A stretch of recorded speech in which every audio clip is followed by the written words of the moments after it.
Elias lived in the quiet hum of a clock shop, a world of ticking gears and chiming gongs. He wasn't the owner, but the apprentice, a boy with nimble fingers and a silent patience that belied his young age. His master, old Mr. Abernathy, was a man of few words and calloused hands. He taught Elias the language of time, the whisper of a mainspring, the click of a pallet fork, the steady heartbeat of a pendulum. One day, a peculiar clock arrived. It was small, no bigger than a teacup, and made of polished silver that seemed to catch the light in a strange way. It had no hands, only a single, glowing crystal in its center.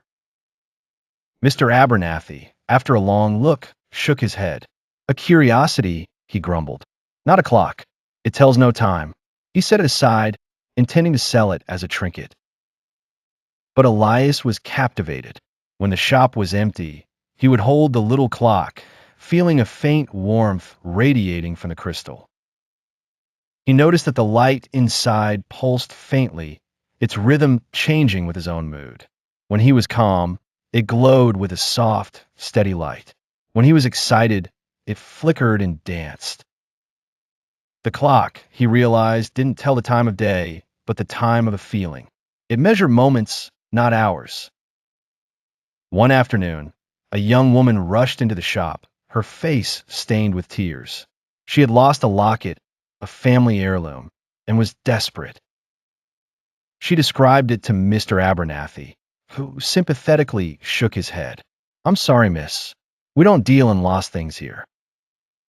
But Elias, holding the little silver clock, felt a sudden, frantic pulse from the crystal. He remembered a moment from earlier that day, a fleeting glance of something glinting under a loose floorboard near the door. He gently took the woman's hand and placed the clock in her palm. "Focus on the locket," he said softly.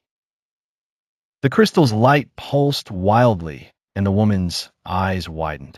She felt a strong pull, a sharp memory of the locket slipping from her grasp. She looked down at the floorboard, her gaze fixed on the exact spot Elias had seen. With a cry of joy, she knelt and pried up the loose wood, revealing the small, golden locket.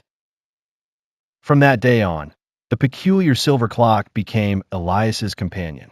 Mr. Abernathy still didn't understand it, but he saw the change in his apprentice. Elias began to mend more than just clocks. He mended moments. He used the clock not to find lost things, but to help people find lost feelings, the forgotten joy of a shared